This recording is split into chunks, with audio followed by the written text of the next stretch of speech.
This week on Conflict Zone, the former Pakistani Prime Minister Imran Khan faces what he calls 180 false charges and fears he'll soon be back in jail. But the current government says it will hand over to a caretaker administration in August, paving the way for new elections. So will Khan be able to take part? The question is, even if I'm in jail, which I think they will sooner or later put me in jail, will they allow the party to contest election? That's the big question. Khan insists that Pakistan's powerful and unaccountable army is out to get him and is appealing to the world to save the country's democracy.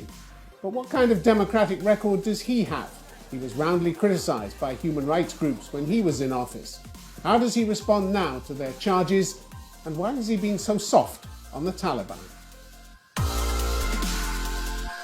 Imran Khan, welcome to Conflict Zone. My pleasure. The Pakistani government says it will hand over power to a caretaker government August the 14th, paving the way for general elections. If that happens, do you plan to contest those elections? Oh, most definitely, Tim. We're going to contest the election. Question is, will they allow our party to contest the election? This is the big question right now. Will they allow you? Because you've got something like 180 serious charges against you, all of which you've denied. Doesn't that disqualify you from taking part? Or might it? Well, till the age of 70, I didn't have one criminal case.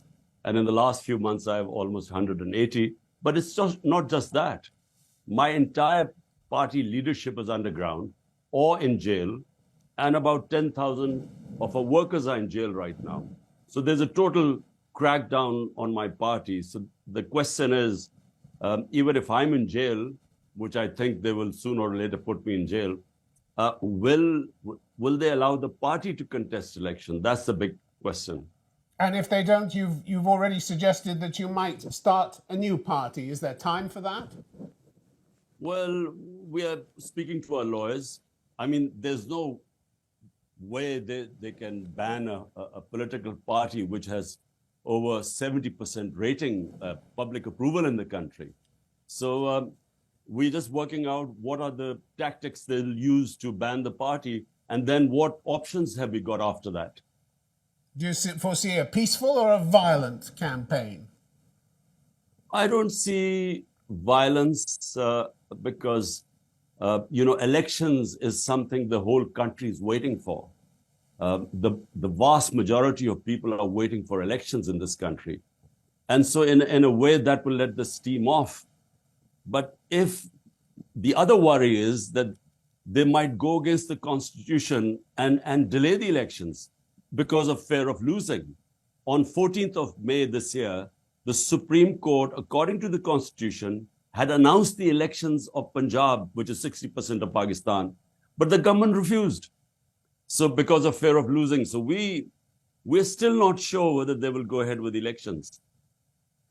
You've been complaining that democracy is hanging by a thread in Pakistan. Surely one of the main reasons for that is that you have a powerful army that's been pulling the strings since independence in the country and without any public accountability. Why did you never manage to bring it under democratic control? Well, Tim, Pakistan started off as a security state. We came to being in 47. In 1948, there was a conflict with India. There was enormous amount of insecurity in Pakistan that will we survive as a state with a neighbor, hostile neighbor 7 times the size. So hence the over-reliance on the military began. And almost half the time we were ruled directly by military through various military dictators. And then the rest by these 2 families. So I am really an outsider who came in 2018. So therefore the army basically is entrenched in our political system. Now the big question is, how do we now evolve our political system into moving towards a genuine democracy rather than a hybrid system? You were fine with the army, weren't you, as long as they backed you? You once put it you were on one page when it came to policy decisions. Now that you've fallen out of love with each other. You accuse them of persecution and attempting to kill you, and they've thrown these 180 charges against you. Did you really think you could take on the army and win? Look, Tim, the situation is evolving. You know, as they say, you only cross the river once because, you know, as time passes, it no longer is the same sort of Pakistan it was 70 years ago or 20 years ago when General Musharraf imposed a martial law. This is a different Pakistan. In 20 years, we've had a free media. First time you had independent TV channels coming in and a vibrant media. And secondly, we had a movement for the independence of judiciary, which was in 2007 it started. And so our judiciary became fairly independent, whereas previously it was part of the executive. Now the situation in Pakistan is completely different. The acceptability of martial law is just zero in this country now. So what is going on right now is a new equilibrium. How do you now have a system where the elected prime minister has the responsibility, but does he have the authority to implement his program? My 3.5 years in power, I found that we were on the same page. And by the way, army, you mean the army chief, because there's no democracy in the army. So we worked quite well for 3 years. The problem I had was that in the last 6 months, he then decided to he already intrigued with the current prime minister. And to get an extension, he then undermined my government. But the only problem I had with him before that was that I wanted my whole party is called Movement for Justice, bringing the powerful under the law. When you were pushed out of office by the no confidence vote last year, you could have quietly accepted it. You could have gone into opposition and waited to contest the elections. But when you were arrested last May, you claimed the army chief, Asim Munir, was behind it. They're petrified, you said. They know that we will sweep the elections, so they've been looking for an excuse to put me in jail. You also named a senior officer as trying to have you killed.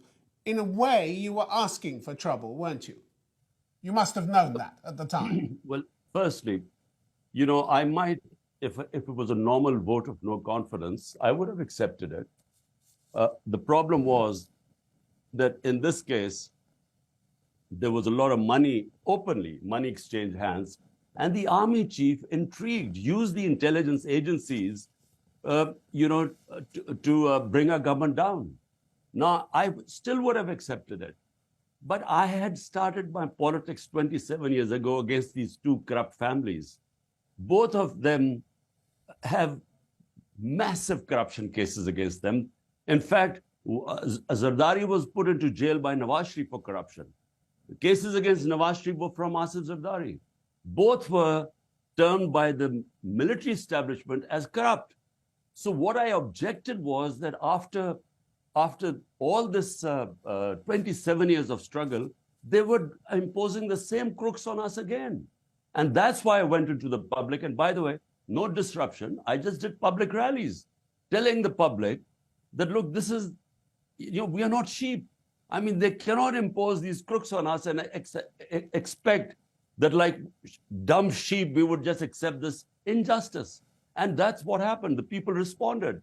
Out of 37 by-elections, my party swept 30 of them, despite the establishment supporting them. Now, that's when they got worried, and that's when they tried to kill me. That was my first assassination attempt. Something they've denied. Something, of course, which they've denied.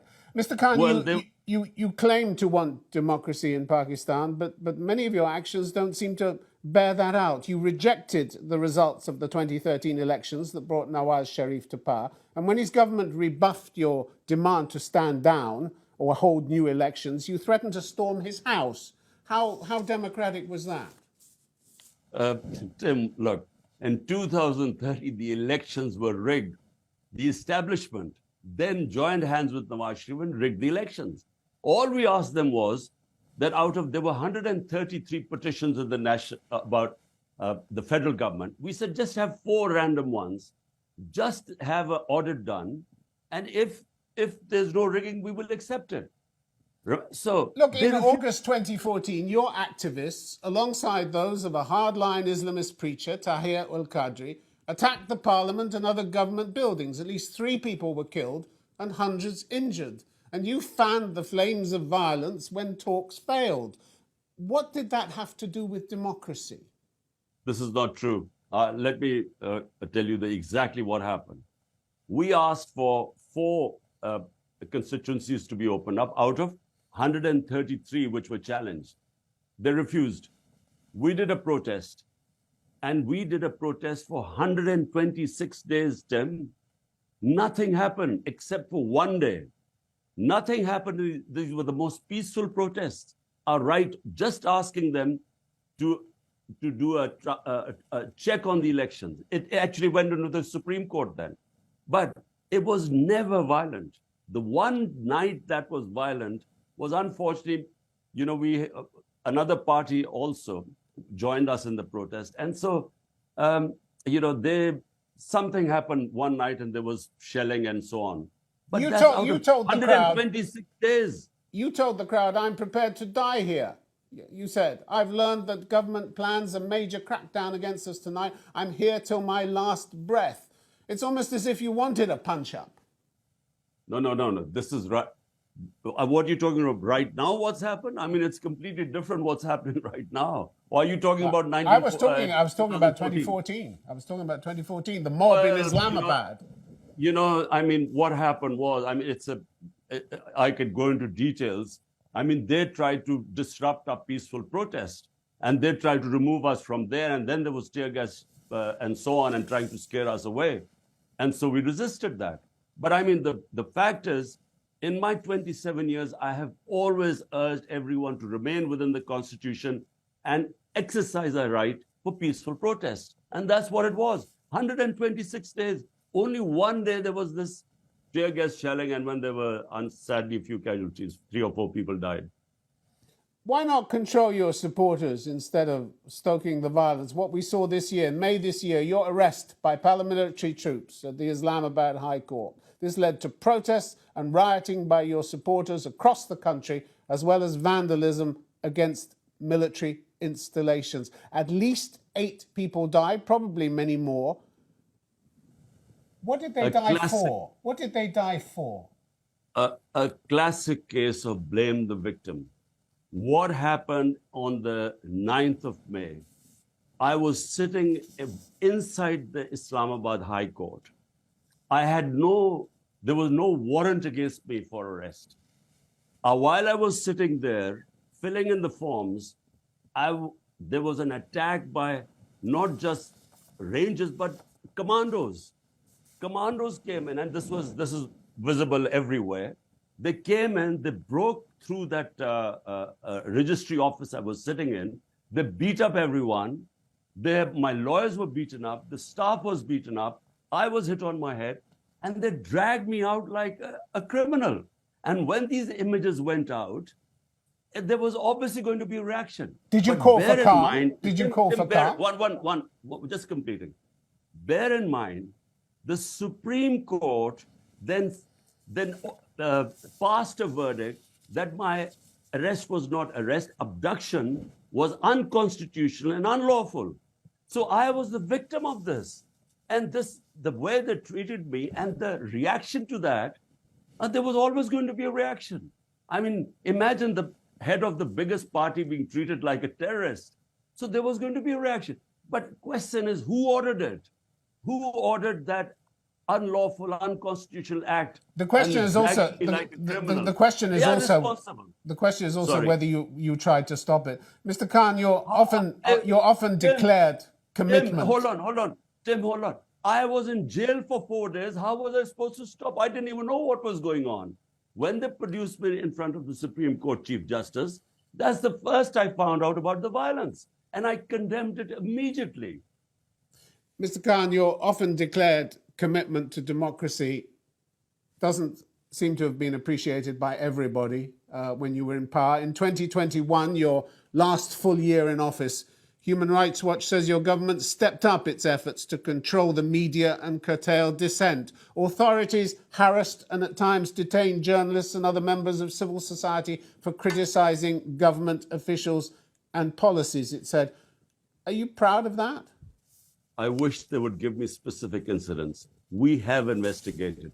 There were 10 incidents of journalists, who claimed that they had been mistreated. 10 incidents.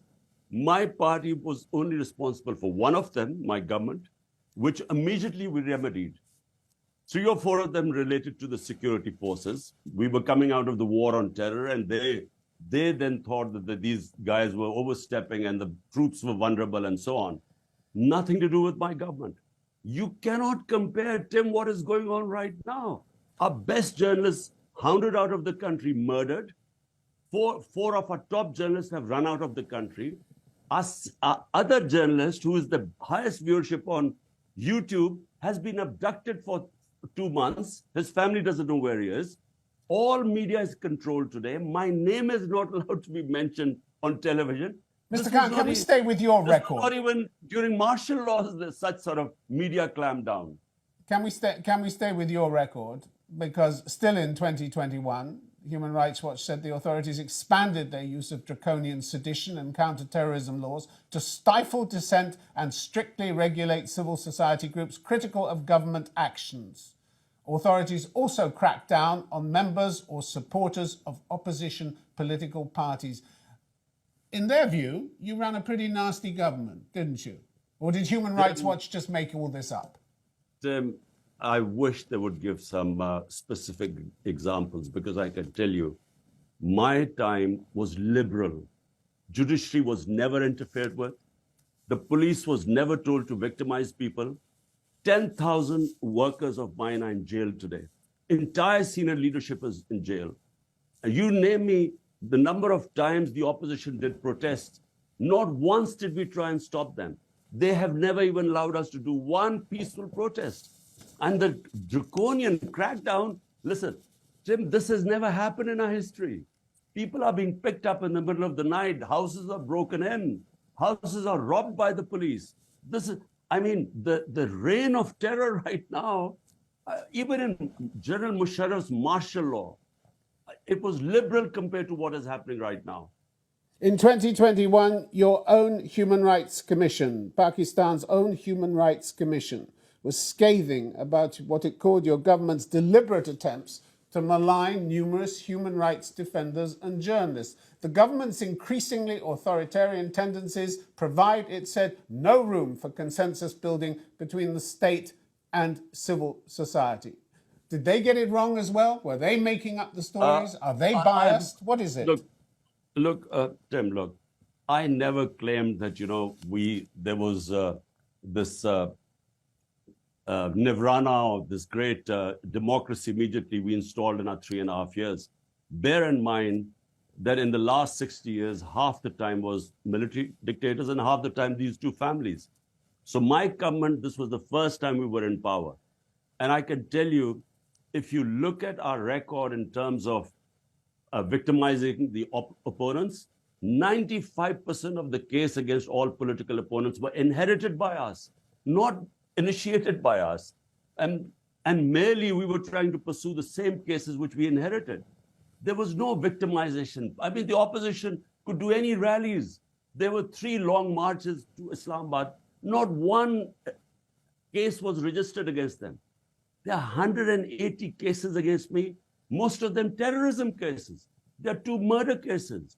There are 2 corruption cases. There are a blasphemy case against me. And in the last 7 months, this has never happened in our history. I'm almost about to break a world record to reach my double century. Every day I wake up, there's another case. And remember, all my senior leadership is in jail or they're in hiding. So, I'm totally isolated today. I can't, the police outside my house, they check anyone who comes inside. In our worst martial law, these sort of things never happen. Let's talk about some of your attitudes that have excited shall we say, less than enthusiasm by the international community. In August 2021, you welcomed the Taliban's seizure of power in Afghanistan, saying that Afghans had broken the shackles of slavery. Having seen how the women of Afghanistan, far from breaking their shackles, have had them brutally reattached by the Taliban, would you like to revise that opinion, or do you choose just not to see that? Number one, this was a speech talking about mental colonialism. This was a speech dealing with changing our education syllabus, curriculum, because we still had the old colonial curriculum where the small elite had English medium and the rest had Urdu medium. And there was this big gap between the rich and the poor because of this education. So what I was trying to, it was an Urdu speech in Urdu. I was trying to tell them that we have to break these mental chains of slavery. And basically, I was just referred that in Afghanistan, they've attained their independence. This was made into such a big thing. I mean, well, you never revised it, did you? But listen, you never revised it.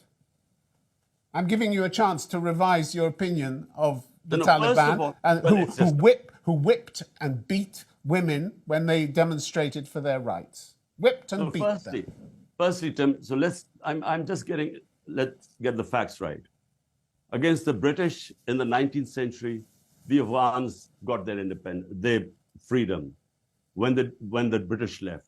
Soviets in 20th century, when they left, they got their freedom. So the US, when they left, they got their freedom. That's how it's just a fact. Now come to Taliban. Look, first of all, whichever government is in power in Afghanistan, Pakistan has to have good relationship with them. I had very good relationship or tried my best with the Ghani government, previous government. I went to Kabul. I invited him as a prime minister. We have a 2,500 kilometer border with Afghanistan. We don't look upon Afghanistan as Taliban government or Ghani government. We look upon them as Afghan government, because if we do not have good relationship with the Afghan government, there are 3 million Afghan refugees living in Pakistan. So you refuse to condemn their crimes? You refuse to condemn their crimes? No. First of all, let me just clear so that you understand, whichever government is there, Pakistan should have good relationship with them, because in the previous time, there were 3 terrorist groups operating from Afghan soil into Pakistan. The TTP, ISIL, and then there was the Baloch Liberation Army. So from our point of view, if we have good relationship with the Afghan government, then they will control this cross-border terrorism. That is the main reason. Now you come about Taliban. Look, Taliban must defend themselves, whatever, they should. I'm not their spokesperson. You have nothing to say about the summary executions or enforced disappearances of more than 100 former Afghan security personnel, the hundreds of people who were evicted from their homes. Your administration said we must strengthen and stabilize the current government for the sake of the people of Afghanistan. Why would you, a self-declared Democrat, want to strengthen a government that was and still is repressing and brutalizing so many people in Afghanistan? That's what people in the West find difficult to understand. Tim, first of all, as the Prime Minister of the country, my top priority is people of Pakistan. What is good for them? What is good for our people is peace in Afghanistan. There's been 40 years of conflict in Afghanistan. And whenever there's this conflict in Afghanistan, it spills over into Pakistan's tribal areas. And so we then face destabilization in the northwestern border. So therefore, I mean, it's not up to me to start moralizing about other countries. Why not? You don't have any principles? No, there are principles. But, when you talk about foreign policy of a country, and let me tell you, the Western countries right now, our democracy is being dismantled in front of their eyes. Is there one statement against it? I mean, they talk about when something happens in Hong Kong, they blame China for being anti-democratic, or Russia, or Uyghurs in China. About which you've said nothing. About which you've said nothing. Is there any statement against Pakistan dismantling of our democracy? Up 10,000 people in jail, the sort of victimization going on, and total clampdown on media. So is there any statement by anyone? Because it's not in their interest. So the countries, the Western countries, look to their own interests. In Kashmir, there is total violation of human rights. Is there any condemnation? No, because India is a strategic ally, a bulwark against China. So don't ask countries like us, who have 100 million vulnerable people in this country, 50 million below the poverty line, 50 million just above it. This is our priority. So they used to ask me, give statement against Uyghurs about China doing of the Ukraine-Russian conflict. We can't afford these moral statements because our statements could affect people going below the poverty line in this country. All right. So I'm, as a prime minister, this was my priority rather than talk against all the wrongs being done in this world. All right, Imran Khan, we have to leave it there. Thank you very much indeed for your time. My pleasure, Tim. Thank you.